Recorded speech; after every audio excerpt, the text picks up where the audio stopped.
So this one is for those who train gymnastics, circus, the splits.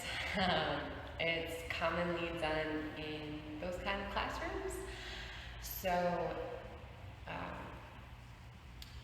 an area of concern for these types of exercises are the knees. So the knees are housed between two different joints, your hips and your ankles, and typically where we get stuck at is in our hips. So if my hips are going to get stuck, there's no way my thighs can keep going in this forward direction. I can't keep turning my thighs outwards. So that is an area to work. My knees are also connected to my adductors, my abductors, my hamstrings, my quads, and all of these are attached up into the hips, so those are things to pay attention to. So, things that I recommend for this fun stuff. I had to write a list because there's a lot. So I talked about internal and external rotation of the hips. There's plenty of exercises to be had, but one of them is if I am in this position, my front shin is parallel to my back thigh, my front thigh is parallel to my back shin, and all I do is go between the two. So moving back and forth, this is kind of a way to get things moving without them being too intense. You can also have your hands lower. So that's working the hip internal and external rotation. So this is an internal, this one's an external. I don't have a lot of flexibility on this side compared to this side where my knee gets more down. So when I'm in those positions, I can work on my functional range of these poses. So this is something you can skip, but if you're super interested in it, feel free to keep listening. I put a block under my knee because I physically can't get it to the ground, so it's nicer to have a block to press up against. So I would hold this stretch for 2 minutes, angled downward, keeping my back as flat as I can, pulling the belly button in and holding here. For the purposes of this video, I'm not going to do that, but this is for external rotation on this front leg.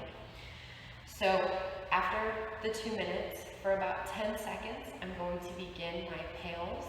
So I'm pushing my knee, my ankle into the ground, and I'm turning on my core, I'm turning on this back glute, my shoulders are on, and I hold that for 10 seconds. And after 10 seconds, this is something that I cannot do, but I would start to try to push into the knee and lift my ankle off the ground. That's pretty difficult to carry out. So that's just something to think about when I'm trying to externally load. I can also use my hand to lift it, or ditch the block and lean and try to lift that ankle and try to push into my hand at the same time. So that's external rotation. Internal rotation, I would sit back, try to get that stretch. You should feel it somewhere back along here. Hold that for 2 minutes. The more I sit back, the harder it is. The more I sit forward, the easier it is. So for me, I know where I'm at. I come back to this position, and then I try to lift this ankle off the ground. This is my internal rotation.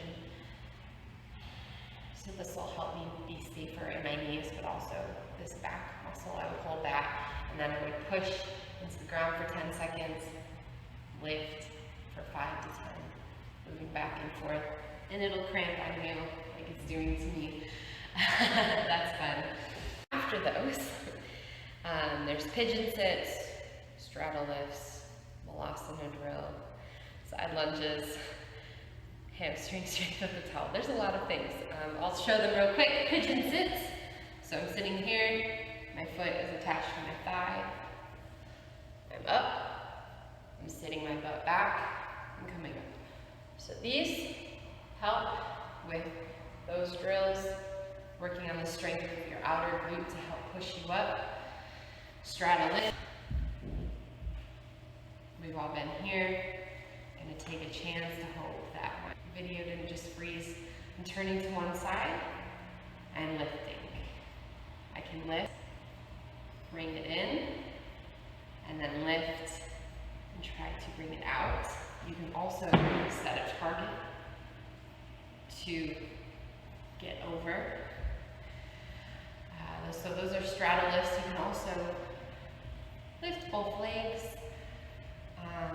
Also people lift, try to pull it in, and then lift, extend, and push it down.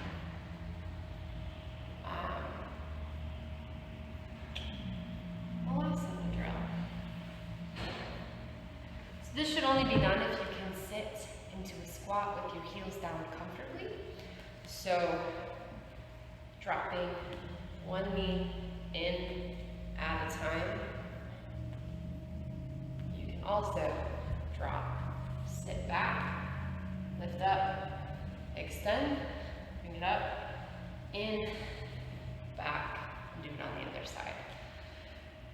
So that is to help with internal rotation. Side lunges.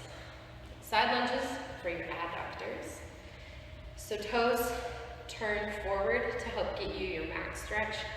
If they turn out slightly, that's okay. Leaning to one side and then the other. So in these, I'm moving back and forth. I'm sending my butt back, my heels don't lift, my back is flat, and then I can sit even lower, lift my toes, and this is also where you can point that toe, lift that leg, sit it forward, move up, sit it back, other side. This is also where you may find you have a weakness in one side. So training those positions, and last but not least is your hamstrings. So straddles are very quad dominant exercises, especially when you're doing them to help lift and go upside down in aerial. Your hamstrings should equally be as strong, so that way one is not relying on the other. That being said, I would grab a blanket or a paper plate and lie down on your back. And what you can do here is extend the legs out, lift the hips, lift the toes, pull your heels in, lower the hips. Legs go out, but pull the heels in. So this helps strengthen. You can also eccentrically strengthen by extending, but it's more quad driven, and then pulling in. If you are someone who's very strong in that area, you can also make it a single leg in and out. You also can do it this way without your hips lifted. Lifting the hips just makes it harder. So those are some exercises and things to think about when training your middle and front split. They both apply in each direction, especially the hamstrings for your front split, and your adductors and abductors for your middle split. So I hope these help, and please let me know if you have any questions. I might have brushed over something. So if you'd like more drills or more explanation on a certain exercise,